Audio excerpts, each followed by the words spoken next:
So if you're similar to me in that you're a pretty busy person, I think this video might be useful for you. I have always had an issue staying motivated using flashcards and using word lists and doing rote memorization with anything. And so in this video, I'm going to explain, again, when I make these little advice videos, I kind of get a little bit of imposter syndrome because I'm learning Spanish, like I'm still learning Spanish. But I know many of you have asked, like, well, if you don't use flashcards or anything like that, how are you learning Spanish vocabulary? So long story short, in this video, I'm going to walk you all through my my day-to-day process in terms of learning Spanish vocabulary and how I've done that and accumulated my Spanish vocabulary over the past year and a half. So hopefully this video helps, and I'm gonna go ahead and start walking through what I do on a day-to-day basis now. So my approach to learning Spanish vocabulary is not super profound. It's not even a secret. As you can see in this clip here, my secret is just to read. Now, I take a specific approach to reading that I think has been very effective for me. It's like a mixed bag of a lot of things that help to support the vocabulary that I come across in the books that I read. But basically here you can see I'm reading a book that interests me. Right now I'm interested in learning about the history of Latin America. Also, the divorces of Jeff Bezos, Bill Gates, and Carmelo Anthony have impacted me, so I'm reading that book about divorce also. And so as you can see, what I do is I go through, and when I find a new chapter, I'm at a new chapter that I haven't read before. In this case, I'm at the beginning of the book. I set myself a parameter, either a chapter, a page, or whatever my parameter is, and I just read through and I underline or highlight any words that I've never seen before or that I may have seen before but I don't know the definition to. And after I read one time, I just skip through the words I don't know. I read through all the way.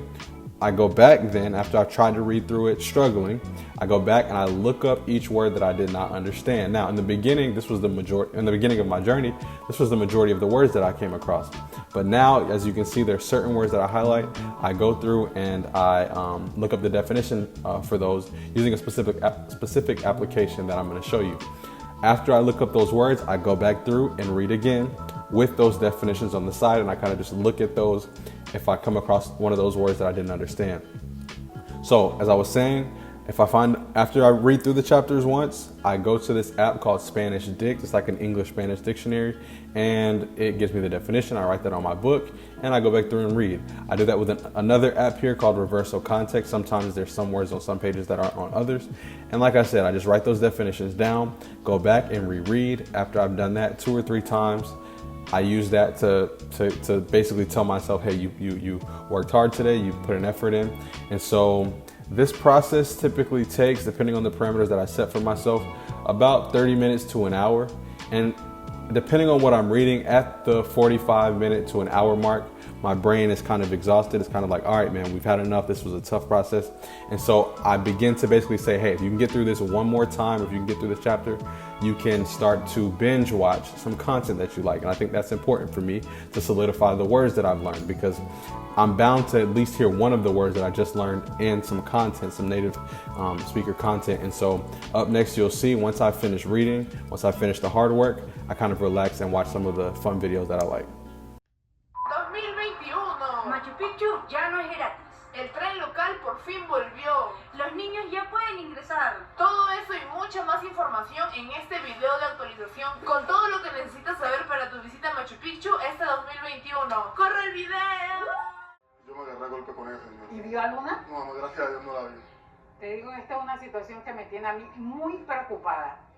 Y yo hace tiempo te vengo diciendo, Jason, enfrenta a ese señor por las buenas, sin tener problemas con él, y que se acabe esta situación, porque vos sabes cómo dice el señor Genaro. ¿Sabes qué voy a pensar qué hacer? Tienes que ver este video tal vez con finalidad de saber qué hacer por Medellín. Con tu boleto que cuesta 2.600. I find that for me personally, it's super important to find content that I actually want to listen to, because I view this as like a little reward. The dessert after your lunch. The dessert after your dinner. You know, it's like, all right, I've eaten healthy, so now I can have some Oreos or some cookies or some ice cream. And the ice cream equivalent for me in this study phase is enjoying just binge watching content, you know? Sometimes if I'm watching content in English, I feel as if I'm wasting time, but I can waste time and still learn if I've found content that I enjoy in Spanish and that is helping me, you know, use some of the words or hear some of the words that I just studied through my reading. So that's the secret, guys. I don't study flashcards. I don't do Duolingo. I don't do anything like that. I just do exactly what I said in this video. Read, look up definitions, reread, move on, and watch content. So as I was editing the video, I realized I left off some key tips that might be able to help you all. And so one of the tips that I wrote down was that for me, it really benefits me to read things, like read these passages, read these chapters, these pages in these books. It helps if I read them at least 2 to 3 times. And I say that because if I read the books, sorry, I don't know how to get distracted. Typically, if I read these chapters or these reading passages only one time, the words don't stick, I don't retain the words. If I read them twice, usually I'm able to retain about 90% of the words that I've written down or notated, and 3 times is even better. What I notice is that if I read more than 3 times, I start to lose interest in the passage because it's boring. I'm not learning anything new. So to me, there is some danger in repeating, reading the same thing over and over again. So that's something that I try to avoid.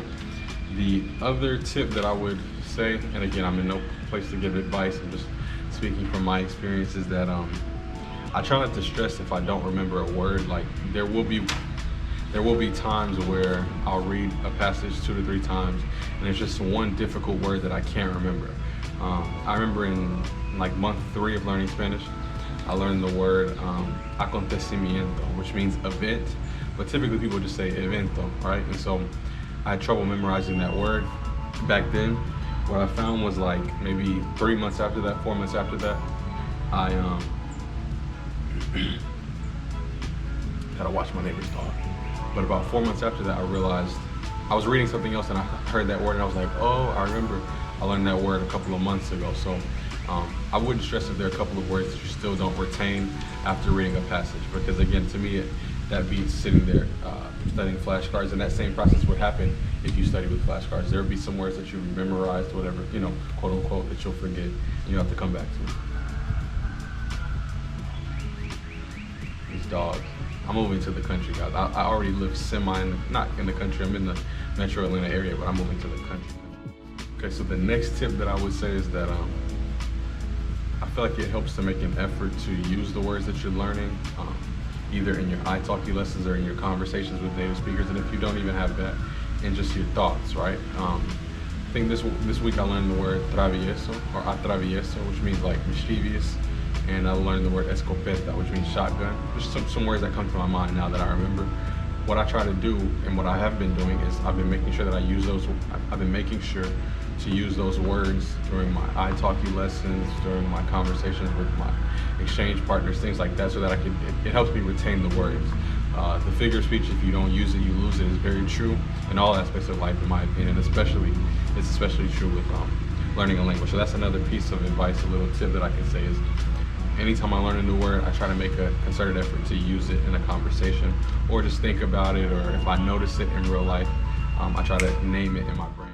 So the final 2 bonus pieces of information for me would be that the first of the last 2 is that I have to say that although I'm using the process that I described in this video to learn new words, I am still currently, and throughout the entire process, I've been using those grammar books, and not grammar books, but just the exercise books, right? And I don't use those to memorize vocabulary. I use those to practice writing sentences and understanding how the language is structured.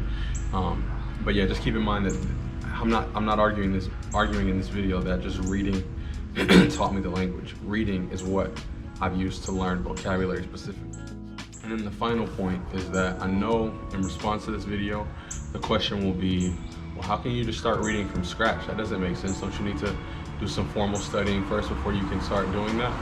And sorry, I get distracted out here with these cars again, guys. I'm moving to the country. I'm talking where nobody's around me. If I can't, I need to stay in this house for a couple of years to make it make sense, but you all don't care about that.